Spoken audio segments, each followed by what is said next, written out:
That's a great question because it started from the very, very beginning of part of my life. I decided to follow the Lord in 1981.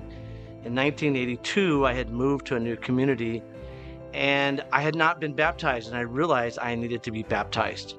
And so I decided to get baptized. On the day I was baptized, my pastor asked me, and of course, there was only one answer I could give, which was yes. But the question was, if God called you in ministry, would you go? And of course, I said yes. And of course, I couldn't say anything else in front of a crowd of 300, right? And so it was from that point forward, though, that I realized that I was meant for ministry. So for the next 40 plus years, I've been working with children and youth. It has evolved over time because it started out with youth, and that's basically where I started. Worked in youth for many, many years. And then an opportunity came where I was able to work with young people on Wednesday nights. And I realized that really, not only was I very desirous to help with the youth, but also I had a real heart for children. And in fact, I even changed my career as well. I actually went from teaching high school down to teaching kindergarten, first grade. Then shortly after that, I became a children's pastor and did that for about 20 years. And then I've returned now to Temple, and it's still evolving. Children's ministry, you would think it's once you figure it out, you've got it figured out. I've been doing it for 20 plus years doing children only. The reality is I've had to continually to evolve in what I do for children's ministries because it's different. And I need to make sure that we're meeting the needs of our kids at this church right now. And so really that calling for ministry started when I was very young. I was only 20 years old, and it's continued to this day, and I'm 62. So there you go. You can add it up. 42 years I've been involved in ministry with children.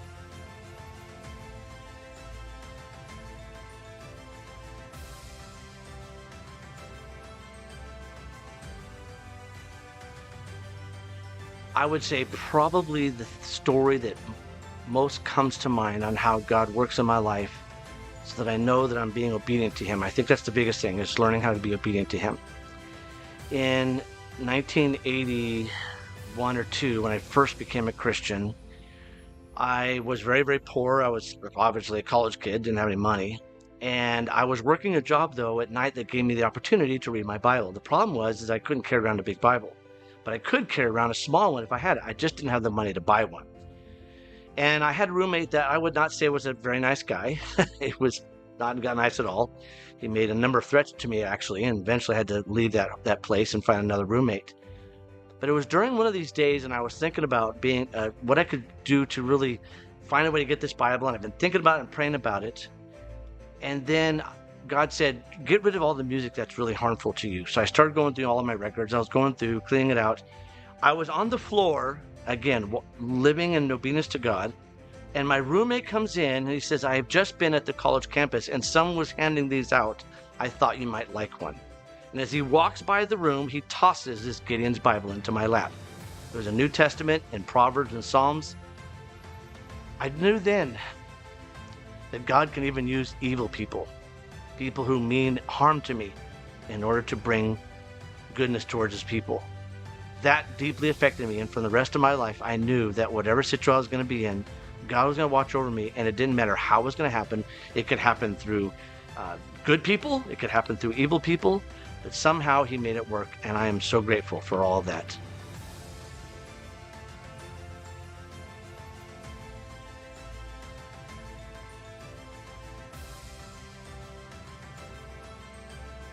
Over the years, I'd say my hobbies have had to change as I've obviously gotten older. Golf was a big one for many, many years. I've slowed down quite a bit. I would say probably the thing that really energizes me the most outside of ministry life is being a coach.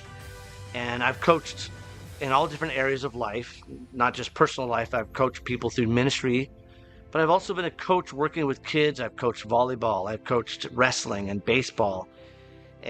And a little bit of football, not too much. That's not really my best, but baseball was a big one. Golf, obviously. And so when I coach, it gives me the opportunity to speak into people's lives, to help them to grow in whatever as a passion for them. But also it gives me the opportunity to share with them how people can help with one another. And obviously it doesn't take very long for them to figure out that I am a pastor.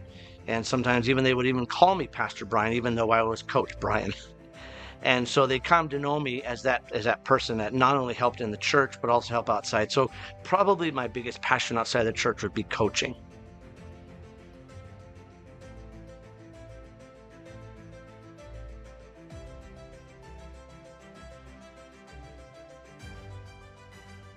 The advice, I think it would change. Obviously, over the last 40 years of ministry, it's changed. And recently, what I've discovered is not to take things so seriously.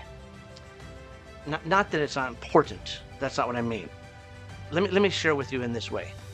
So when we started a kids church here, when I came on board to the church 2 years ago, one of the first things I always do when I started a new church is to establish the rules and the standards by which we live by in church. And that helps us to establish, and the kids make those rules. They then follow those rules, they make the consequences for them and everything. Well, of course, this church being different than any other church I've been at, one of the rules that they came up with was quite interesting. It was called lay back. And the idea behind lay back was that they don't take things seriously. If we don't get everything done, don't worry about it. Let's focus on what's most important. So the kids actually taught me, they're the ones that gave me this greatest advice in my life right now is, don't take things so seriously. Focus on what's most important. And so kids church, the most important thing is Christ and one another. So therefore we build time into our time so that we can have an opportunity for the kids to talk with one another, to play games with one another, to engage with one another. And then when it comes to the lesson, learn about Christ, they're not just listening to a lesson, they're actually engaged in it. And I try to build my lessons so that those kids are actually providing most of the content for that lesson, because it's obvious that their spiritual maturity is very, very high. And it's been such a joy to know that. So if we don't get a certain craft done or a certain game to be played, no big deal. The kids realize that the most important thing is spending time with Jesus and spending time with one another. And that really was the greatest advice that I didn't get from adults, I got from children.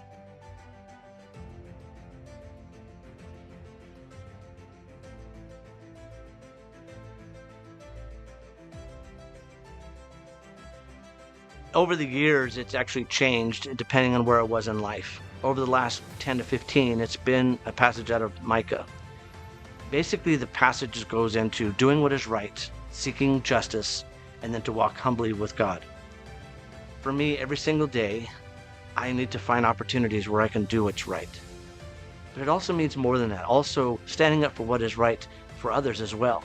Doing what is just and fair. And then every day, walk humbly, not proudly, not as if I can possess him, but rather that I can walk with him, seeking him and learning from him and being obedient. And I've learned over my many years of ministry and spiritual life that when I walk in obedience to Christ, things just seem to fall in place. Not that things are great. I mean, everyone has troubles in their life, right? I mean, we've always had troubles. But for me, I know that my life is so much better when I'm obedient to Christ.